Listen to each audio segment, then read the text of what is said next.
இன்னைக்கு பிள்ளைங்க தப்பு பண்ணுறாங்களா? நீங்கள் சொல்கிறீங்களா உங்கள் பிள்ளைகிட்ட? இல்லை, இது தப்பு, இப்படி செய்யக்கூடாதுன்னு சொல்லணும் கூப்பிட்டு. சரி பரவாயில்ல, பையன் பண்ணிட்டான், என்ன செய்ய? ஆண்டவர் சொல்வார், நீ என்னை பார்க்கிலும் உன் குமாரரை அதிகமாக நேசிக்கிற. அபிஷேகம் போயிடுச்சு. அதோட விளைவு என்ன? சொல்லி சொல்லி சொல்லி சொல்லி பார்த்தாரு. அதோட விளைவு என்ன? அவனோட அபிஷேகம் அவனை விட்டு போயிட்டு. ஆண்டவர் சொல்றாரு, நான் சொல்லி இருந்தும், நித்திய அபிஷேகம் என்று சொல்லி இருந்தும் இனி எனக்கு அது தூரமாக இருப்பதாக தூக்கி போடு அப்படின்ட்டார் ஆண்டவர். ஆசாரித்துவம் போயிடுச்சு. இப்போ அதுக்கு பதிலாக வேறொரு ஆசாரியன் நான் எழுப்புவேன் என்று கர்த்தர் சொல்லுகிறார். அதான் நடந்துச்சு, வேறொரு ஆசாரியன். இப்போ அது சாமுவேல் கையில் போயிடுச்சு. இப்போது ஆசாரித்துவம் போனதை பார்த்துட்டோமா? அடுத்து வாசிங்க, இன்னொரு இந்த வசனம் வாசிங்க. அதே 1 சாமுவேலின் புஸ்தகம் 13ஆம் அதிகாரம் 14வது வசனம் வாசிங்க. இப்பொழுதோ உம்முடைய ராஜ்யபாரம் நிலை நிற்காது. கர்த்தர் தம்முடைய இருதயத்திற்கு ஏற்ற ஒரு மனுஷனை தமக்கு தேடி அவனை கர்த்தர் தம்முடைய ஜனத்தின் மேல் தலைவனாய் இருக்க கட்டளையிட்டார். நல்லா கவனிங்க, இந்த வசனம் தெளிவா சொல்லுது, உன்னுடைய ராஜ்யபாரம் இனி உனக்கு என்ன செய்யாது? நிலை நிற்காது. போச்சு, உன் அபிஷேகம் போச்சு. அங்க ஆசாரியத்துவம் போச்சு, இங்க என்ன போச்சு? ராஜ்யபாரம் போச்சு. ரெண்டும் போச்சுங்கிறார். ஏன் இங்க ஏன் போச்சு? தொடர்ந்து அந்த வசனத்தை வாசிங்க. கர்த்தர் தம்முடைய இருதயத்திற்கு ஏற்ற ஒரு மனுஷனை தமக்கு தேடி அவனை கர்த்தர் தம்முடைய ஜனத்தின் மேல் தலைவனாய் இருக்க கட்டளையிட்டார். கர்த்தர் உமக்கு விதித்த கட்டளைகளை நீ கைக்கொள்ளவில்லையே என்று சொன்னான். கர்த்தர் சொல்றாரு, நான் உன்னை ராஜாவாக்கினேன், உன்னை அபிஷேகிச்சேன், உன்னை ஒரு தரிசனத்தோட கொண்டு வந்தேன், உன்னை கொண்டு வந்து ஒரு இடத்துல மேலே உட்கார வச்சிருக்கிறேன், ஒரு கனம் கொடுத்துருக்கிறேன். சமஸ்த இஸ்ரவேலிலும் உன்னை போல உயரமான ஒருத்தன் கிடையாது, எல்லாம் கொடுத்தேன், உனக்கு ஒரு கனம். சில நேரங்களில் என்ன பிரச்சனை தெரியுங்களா? கர்த்தர் நம்மளை உட்கார வச்சிருக்கிற இடத்தோடைய மேன்மை நமக்கு தெரியாது, மற்றவங்களுக்கு தெரியும். மற்றவன் சொல்லுவான், அவனுக்கு என்னையா நல்லா இருக்கான், நமக்கு அதோட மேன்மை என்ன செய்யாது, தெரியாது. அந்த பிரச்சனை தான் சவுலுக்கு. இப்போ ராஜாவாக்கிட்டாரு, நல்லா கொண்டு வந்து சூப்பரான இடத்துல உட்கார வச்சுட்டாரு.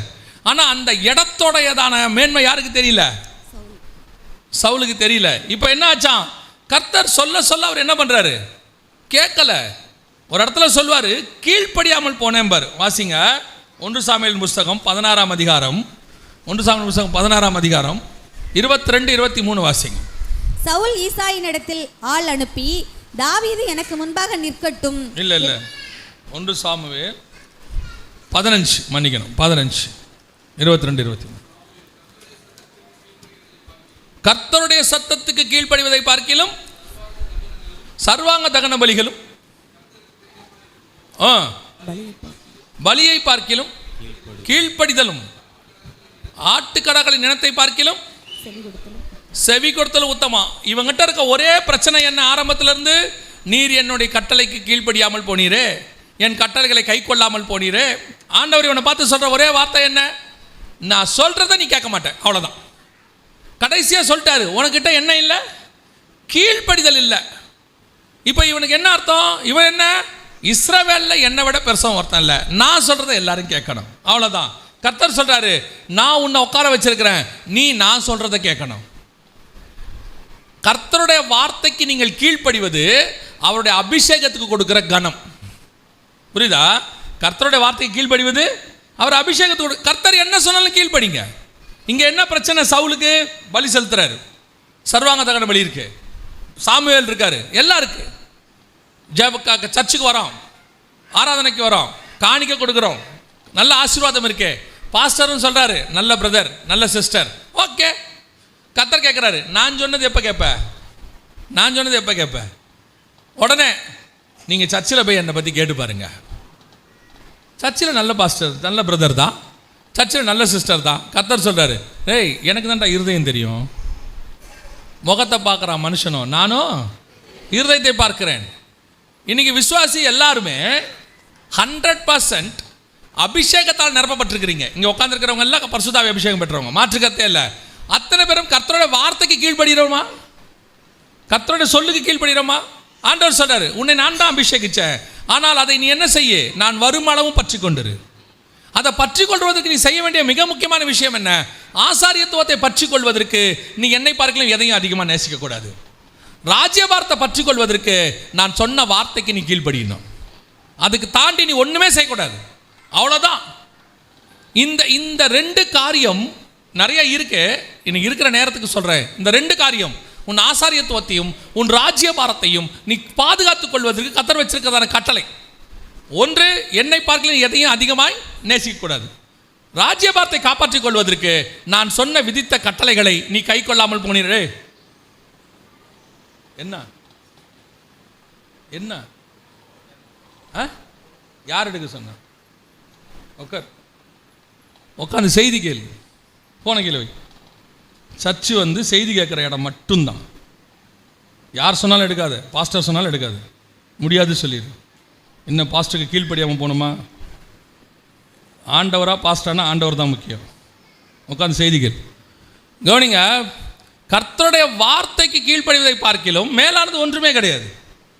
நான் ராஜா, எனக்கு எல்லாம் தெரியும், இஸ்ரவேல் முழுக்க என் பேச்சு தான் கேட்குறான். ஆண்டவர் சொன்னார், நீ உன்கிட்ட அத்தனை பேரும் பேச்சு கேட்கட்டும், என் பேச்சை நீ கேளு. அதுக்கு தான் நான் உனக்கு மேலே உட்காந்துருக்கிறேன். அதான் கர்த்தர் கொடுக்குற வார்த்தை. பல நேரங்களில் என்ன ஆகுது அப்படின்னு கேட்டிங்கன்னு சொன்னால், நம்ம மேல் இருக்கிற அபிஷேக தைலம், கர்த்தர் சில காரியங்களை சொல்லுவார், சில கட்டளைகளை விதிப்பார், சில நியமங்களை நமக்கு சொல்லுவார். புதிய ஏற்பாடுங்கிறதுனால கட்டளை நியமம் கிடையாதுன்னு நினைக்காதீங்க. அதை விட ஸ்ட்ராங்கானது இருக்குது. பழைய ஏற்பாட்டில் நியாயப்பிரமாணம் என்பது வேறு, அதை விட மேலான பிரமாணம் இப்போ நம்மக்கிட்ட இருக்குது, ஸ்ட்ராங். கர்த்தர் சில விஷயத்தை செய்யணும், செய்யாதனா செய்யக்கூடாது. பலி செலுத்தாதனா செலுத்தக்கூடாது, பலி செலுத்தினா செலுத்தணும். அதே மாதிரி தான் ஆண்டவர் சொல்கிறாரு, உன்னை ஒரு விஷயத்தை நான் செய்ய சொல்கிறேன்னா, ஒரு வேலைக்கு போக சொல்கிறேன்னா, ஒரு வேலையை விட சொல்கிறேன்னா, போக சொன்னாலும் போகணும், விட சொன்னாலும் விடணும். அதான் முக்கியம். ஒரு இடத்துல ஆண்டவர் உங்களுக்கு வேலைக்கு போக சொல்கிறாரு, ஒரு வேலை உங்களுக்கு அது பிடிக்கல, ஆனால் அந்த வேலை கர்த்தர் சொல்லக்கூடியதாக இருக்கும். எப்பவுமே நம்ம எப்படி பார்ப்போம் அப்படின்னு கேட்டிங்கன்னா, நல்ல வருமானம் இருக்கிற வேலைக்கு தான் நம்ம போவோம், அவ்வளோதானே.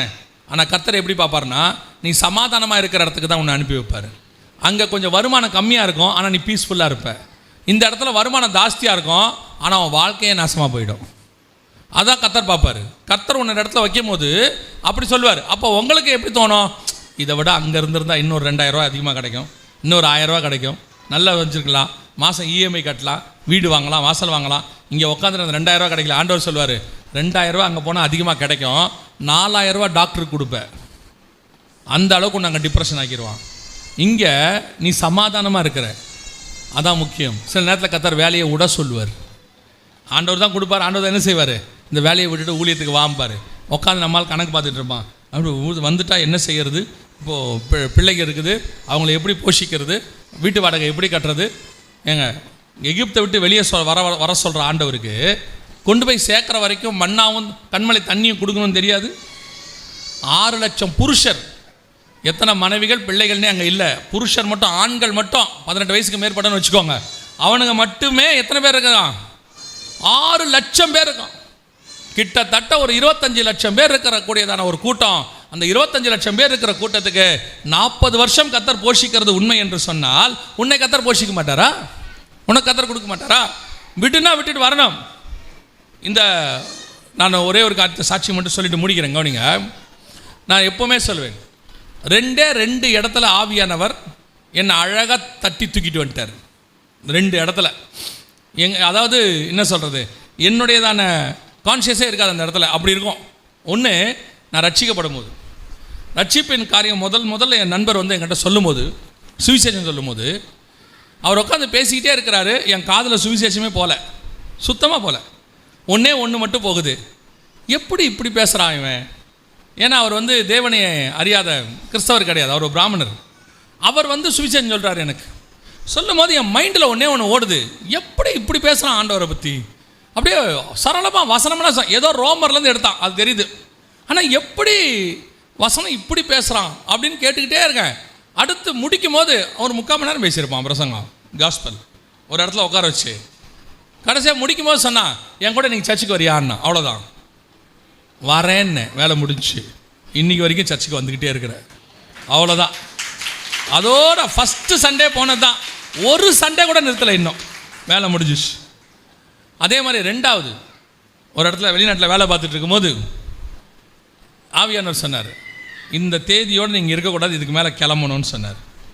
அந்த தேதி வரைக்கும் அவ்வளோ போராட்டம், அங்கேருந்து கிளம்பாமல் இருக்கிறதுக்கு என்னென்னமோ நடக்குது, என்னை அங்கே நிற்க வைக்கிறதுக்கு. ஆனால் ஒரு சிந்தனையில் கூட அங்கே இருக்கணும்னு ஒரு நிமிஷம் கூட தோணவே இல்லை. அந்த வேலையை விட்டுட்டு எப்போ கிளம்புவோம் அவ்வளோதான். எப்போ கிளம்புவோம் பார்க்குறவங்கட்டலாம் நான் கிளம்ப போகிறேன். இதுவே பிரச்சனையாயிருச்சு. சொல்கிறவங்களாம் போக விடாமல் தடுக்கிறதுக்கான வேலையை பார்க்க ஆரம்பிச்சிட்டாங்க. இருக்கட்டும். கடைசியாக ஒரு நாள் வந்தது, கர்த்தர் அங்கே தட்டி தூக்கிட்டு வந்துட்டார், இந்த பக்கம் கொண்டு வந்து இறக்கிட்டார். நான் சொல்லுவேன், அது விட்டது எவ்வளோ நல்லது. கர்த்தர் இன்றைக்கி இங்கே கொண்டு வந்து நிற்க வச்சிருக்கிறார். அல்லேலூயா. சில நேரங்களில் கர்த்தர் விடுன்னு சொன்னால் விடணும், போகணும், செய்யணும். ஆண்டவருக்கு தேவை கீழ்ப்படிதல் மட்டும். அவர்கிட்ட கொஸ்டின் பண்ணிக்கிட்டு இருக்கக்கூடாது. இப்படி போனால் இப்படி செஞ்சால் ஒன்று தெரியணும், இந்த 6000 வருஷமாய் பூமியை நடத்துகிற ஆண்டவருக்கு உன்னுடைய 60 வருஷத்தையும் நடத்த தெரியும். அவருக்கு தெரியாதா என்ன? 6000 வருஷமாக எத்தனை ராஜா, எத்தனை ஃபிலாசபர்ஸ், எத்தனை பேரை பார்த்து அத்தனை பேரையும் கீழே தள்ளி மண்ணுக்குள்ளே அனுப்பிட்டு உன்னை கொண்டாந்து உட்கார வச்சிருக்கிறாரு. ஆண்டவருக்கு உன்னை நடத்த தெரியாதா? நம்ம தான் ஆண்டவர்கிட்ட என்னமோ கொஸ்டினெல்லாம் கேட்கறது. சிலர்லாம் ஆண்டவருக்கு ஆலோசனையே கொடுப்பாங்க. இப்படி ஊழியத்துக்கு வா அப்படின்னா, ஆண்டவரே நான் வேணா இந்த வாழை பார்த்து சம்பாரித்து உங்களுக்கு காசு கொடுக்கணுமா? ஆண்டவர் கேட்பார், என்ன சொல்ல வர? என்கிட்ட காசு இல்லை, நீ சம்பாரித்து என்னை காப்பாற்ற போகிற. இப்போ அதானே ஆண்டவர் சொல்வார், நீ சம்பாதிக்கிறனால தானே இப்படி பேசிகிட்டு இருக்கிற, வைக்கிறண்டா கை உனக்கு அங்கம்பார். மொத்தத்தையும் பிடிங்கிடுவார். அப்புறமா ஆண்டவரே நான் உங்களுடைய ஊழியத்துக்கு வருகிறேன். ஆண்டவர் சொல்வார், நல்லபடியாக தானே உன்னை வர சொன்னேன், எல்லாத்தையும் விட்டுட்டு வரணுமா? வாடும் போதே வந்திருந்தீன்னா ஒரு சாட்சி சொல்லலாம். இப்போ என்னை வந்து ஆண்டவர் சொல்லிட்டாரு, வா ஊழியத்துக்கு வாடினாரு, நான் வந்துட்டேன். இப்போ என்ன சாட்சி சொல்கிறேன்? ஆண்டவர் சொன்னார், வந்துட்டேன், வேலையை விட்டுட்டு வந்தேன், இப்படி தானே சொல்கிறான். ஆக்சுவலாக 2 வருஷம் கழிச்சு அந்த ஊரில் எல்லாருக்கும் வேலை போயிடுச்சு. நான் இருந்த ஊரில் ஒரு வருஷத்தில் எல்லாருக்கும் வேலை போயிடுச்சு. அப்புறம் அங்கே உள்ளவங்க எனக்கு ஃபோன் பண்ணாங்க, ஏய் நீ இந்தியாவுக்கு போயிட்டியே, அங்கே நிலைமை எப்படி இருக்குது, அங்கே வந்தால் பரவாயில்லையா, வேலை பார்க்கலாமா, வேலை கிடைக்குதான்னு கேட்டாங்க. இப்போ நான் வரலன்னு வச்சுக்கோங்க, நானும் 1 வருஷம் கழிச்சு என்ன பண்ணியிருப்பேன்? அவங்களோட தான் வந்திருப்பேன். ஆனால் சாட்சி இப்படி சொல்லியிருக்க முடியாது. எப்படி சொல்லியிருப்பேன்னா, கர்த்தர் வர சொன்னார், நான் வரல, என் வேலையை பிடிங்கிட்டு அங்கேருந்து லோத்து மாதிரி கூப்பிட்டு வந்தார். இப்படி சொல்ல வேண்டிய சாட்சி இப்போ எப்படி ஆயிடுச்சு? பாசிட்டிவாக சாட்சி ஆயிடுச்சு. கொஞ்சம் கௌரவமாக இருக்க, வேலையை விட்டு வந்தோம். ஆண்டவர் சொல்றார், நீ விடாமல் தான் பாரு, உன்னை எப்படி வர வைக்கிறேன்னு பாரு. பரிவாரம் பெருசாக இருக்குது, பூமி தாங்காது தானே சோதமுக்கு போனேன். அப்போ பரிவாரம் இருந்தால் நீ சோதமுக்கு போவேன். அப்போ சோதம் விட்டு வர வைக்கணும்னா என்ன பண்ணணும்? உன் பரிவாரத்தை தூக்கணும். கரெக்டாக செஞ்சார் பாருங்க. சோதம் விட்டு அவன் வரும்போது என்ன இருந்துச்சு? ஒன்றுமே இல்லை. இப்போ நீங்கள் பரிவாரத்தோட பரலோகத்துக்கு வரீங்களா என்னன்னு முடிவு பண்ணுங்க. இப்போ உங்களுக்கு தோணுது, இந்த ஞாயிற்றுக்கிழமை காலையில் நம்ம வந்திருக்கக்கூடாது. இந்த ஆள் வந்துட்டு இப்போ என்ன பண்ணியிருக்கிறாரு, இப்படி சொல்லி திருப்பி வீட்டுக்கு அனுப்புகிறாப்பே, இது நியாயமா? ஏன்னா ஏற்கனவே கொஞ்சம் பேர்ட்ட ஆண்டவர் பேசிக்கிட்டே இருந்திருப்பார், சொல்லிக்கிட்டே இருந்திருப்பார். இவங்க அப்படி பண்ணலாமா வேணாமா வேணும் யோசிச்சிருப்பாங்க. இன்றைக்கி ஆண்டவர் தெளிவாக பேசிவிட்டார், விட்ட பொழைச்ச, விடாட்டி செத்த, அவ்வளோதான். வெட்டு 1 துண்டு 2 தான். காலையில் வரும்போது மீன் கடை வழியாக வந்தோம், வெட்ட துட்டு தான், அவ்வளோதான். அல்லேலூயா. ஆனால் ஒன்று சொல்லுகிறேன், நீங்கள் கீழ்ப்படிங்கள். அதை நீங்கள் அபிஷேகத்துக்கு கொடுக்குற கனம், நீங்கள் அபிஷேகத்தை கனப்படுத்தினால் கர்த்தரை கனப்படுத்துகிறீர்கள், கர்த்தரை கனப்படுத்தினால் என்னை கனப்படுத்துகிறவனை நானும் கனப்படுத்துவேன். அல்லேலூயா. நாம் ஜெபிக்க போகிறோம். ஜெபம் பண்ணலாமா? நம்ம எல்லோரும் கண்களை மூடுவோம் தேவ சமூகத்தில்.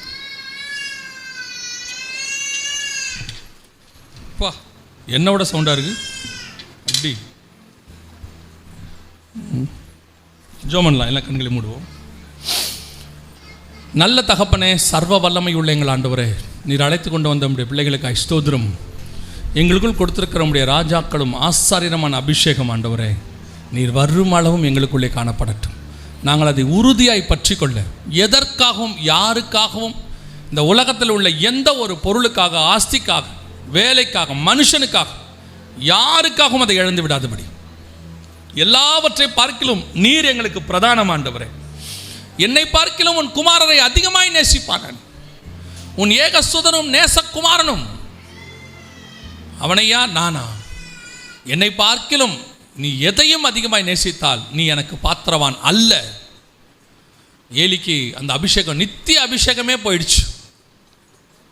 ஆனால் ஏலி சொல்றாரு, தேவனுக்கும் நடுவில் நமக்கும் நியாயம் செய்கிறவன் யார் என்று சொல்லி.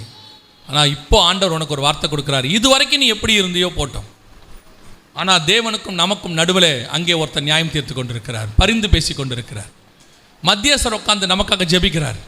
இந்த மரம் இந்த வருஷமும் இருக்கட்டும், அதை நான் கொத்தி எருபோடுவேன், நல்ல கனி கொடுக்கும் என்று காத்திருப்போம் என்று இன்னும் 1 வருஷம்.